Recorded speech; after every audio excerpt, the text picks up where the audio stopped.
पाकिस्तान को यूएनएससी के एक खास सीट की जरूरत है। जानेंगे अब दुनिया भर से क्या अपील कर रहा है पाकिस्तान। तो वहीं दूसरी तरफ जाफना में भारत को मिली है बहुत बड़ी जीत। जानेंगे जियोपॉलिटिक्स में क्या कुछ चल रहा है, जानने को मिलेगा बहुत कुछ। आइए जानते हैं इन खबरों को विस्तार से। पाकिस्तान ने 2025 से लेकर 2026 तक 2 साल के कार्यकाल के लिए यूएनएससी में एक गैर अस्थायी यानी कि नॉन परमानेंट सीट हासिल करने के लिए काम शुरू कर दिया है। ये जानकारी शनिवार को मीडिया की एक खबर से मिली है। द एक्सप्रेस ट्रिब्यून समाचार पत्र की खबर के अनुसार पाकिस्तान ने अंतर्राष्ट्रीय शांति और सुरक्षा के लिए सुरक्षा परिषद के उद्देश्य में सार्थक योगदान देने का वादा किया है। द एक्सप्रेस ट्रिब्यून की खबर के अनुसार यूएन में पाकिस्तान के अस्थायी प्रतिनिधि राजदूत मुनीर अकरम ने गुरुवार को यूएन में पाकिस्तान दिवस समारोह के सिलसिले में आयोजित एक स्वागत समारोह में नकदी संकट से जूझ रहे देश की उम्मीदवारी की औपचारिक घोषणा की। अकरम ने अंतर्राष्ट्रीय शांति और सुरक्षा के लिए यूएनएससी के उद्देश्य में सार्थक योगदान देगा पाकिस्तान, इस विश्वास को भी व्यक्त किया है। द एक्सप्रेस ट्रिब्यून की खबर के अनुसार न्यूयॉर्क में यूएन में पाकिस्तानी मिशन में आयोजित इस स्वागत समारोह में यूएनजीए अध्यक्ष डेनिस फ्रांसिस, यूएन के अस्थायी मिशन के शीर्ष राजनयिक और अन्य लोग भी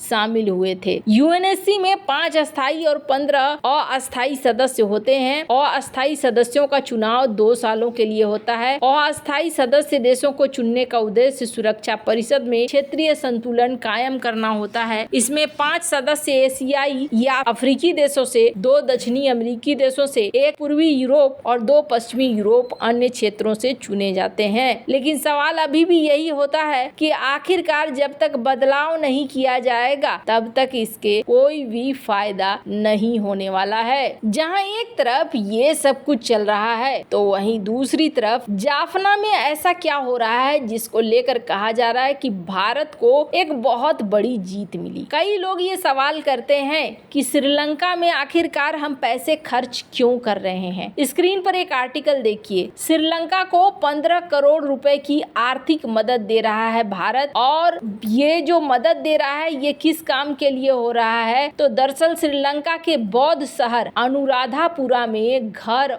और बुनियादी सुविधाओं को तैयार किया जाना है। इस वजह से श्रीलंका ने भारत से अतिरिक्त आर्थिक मदद की मांग की थी। भारत ने भी श्रीलंका के इस मांग को समझा और आर्थिक सहयोग किया है। भारतीय उच्चायोग ने कहा कि भारत ने श्रीलंका के अनुराधापुरा के विकास के लिए 15 करोड़ रुपए का अतिरिक्त अनुदान देने पर हस्ताक्षर कर दिया है। और यहाँ पर आप देख सकते हैं तस्वीरों में जो ट्वीट किया गया है भारतीय दूतावास के द्वारा, वहाँ दिखलाया गया है कि यहाँ भारत और श्रीलंका मिलकर काम कर रहे हैं। श्रीलंका की 9 परियोजनाएं यहाँ पर भारत चला रहा है। भारतीय उच्चायोग का कहना है कि श्रीलंका के आर्थिक परिदृश्य में बड़े बदलाव को देखा गया है और भारत सरकार ने 9 प्रोजेक्ट में अतिरिक्त धनराशि डालने का फैसला लिया है। भारत सरकार चाहती है कि इन परियोजनाओं को जल्दी से जल्दी पूरा किया जाए। भारत द्वारा इन 9 परियोजनाओं के लिए 50% धनराशि दी जा रही है, जबकि 50% धनराशि श्रीलंका के सरकार के खजाने से खर्च होगी। अब मन में ख्याल आता होगा कि आखिरकार भारत ऐसा क्यों कर रहा है, इतना ज्यादा पैसा यहाँ पर क्यों बर्बाद कर रहा है। श्रीलंका तो सिर्फ भारत का फायदा उठा रहा है, क्योंकि स्क्रीन पर एक आर्टिकल देखिए जिसमें ये कहा जा रहा है कि जो जहाज पर रोक लगी थी वो रोक भी अब खत्म हो रही है। मतलब चाइना के जासूसी जहाज अब यहाँ पर आ सकते हैं। तो फिर ऐसा क्यों कर रहा है भारत? तो कई सारी चीजें हैं। पहली बात तो ये है कि श्रीलंका इकोनॉमिक तौर पर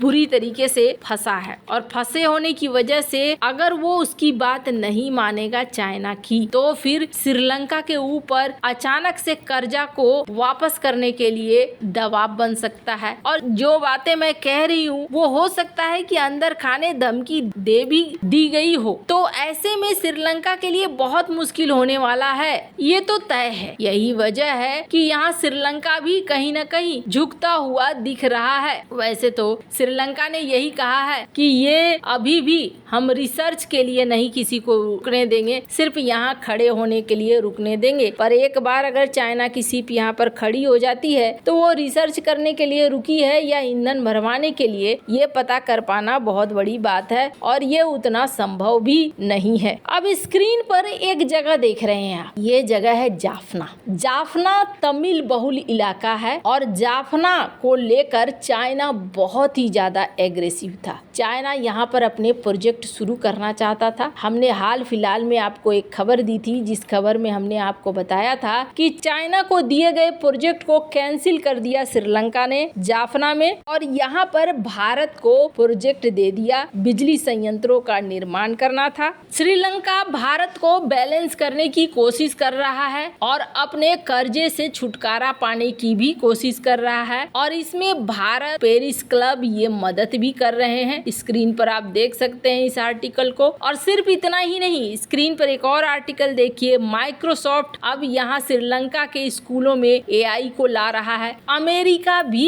यहाँ पर श्रीलंका मामले में भारत के साथ मिलकर काम कर रहा है, और इसमें थोड़ा वक्त लगेगा। अब एक झटके में इतना सारा कर्जा ले रखा है, वो तो यहाँ पर तुरंत से चुकाया नहीं जा सकता है, तो ये काम थोड़ा मुश्किलों भरा होगा। इसलिए यहाँ पर धीरे धीरे स्टेप में चला जा रहा है। पर जाफना के लिए अब एक दूसरा बड़ा ऐलान किया है श्रीलंका के राष्ट्रपति रानिल विक्रमसिंघे ने। इन्होंने जाफना के किसानों को एक बेहद राहत भरी खबर दी है। श्रीलंका के तमिल बहुल क्षेत्र जाफना के किसानों को लंबे समय के बाद बड़ी राहत मिली है। राष्ट्रपति रानिल विक्रमसिंघे ने शुक्रवार को जाफना के किसानों के लिए 234 एकड़ जमीन जारी कर दी है, और ये जमीन पहले जाफना सुरक्षा बल मुख्यालय के पास थी। ये जमीन जाफना के 5 गांव नीलाधारी डिवीजन में किसानों को खेती के लिए दी जा रही है। दरअसल श्रीलंका में पुरुमाया नाम का राष्ट्रीय कार्यक्रम चल रहा है। इस कार्यक्रम के तहत योग्य किसानों को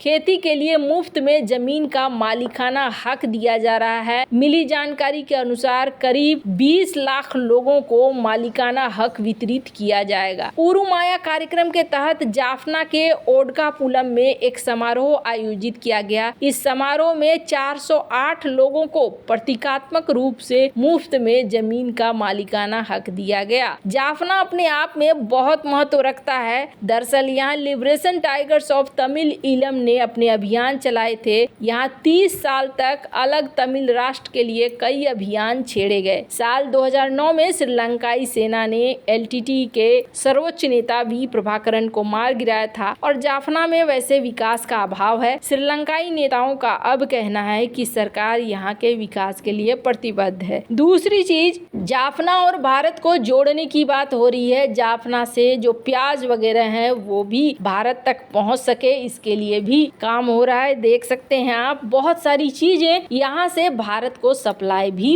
होती हैं। वैसे आपको क्या लगता है इन सब मामले में, आपकी क्या राय है, कमेंट कर जरूर बताएं। जल्द मिलते हैं अगले वीडियो में नई खबर के साथ।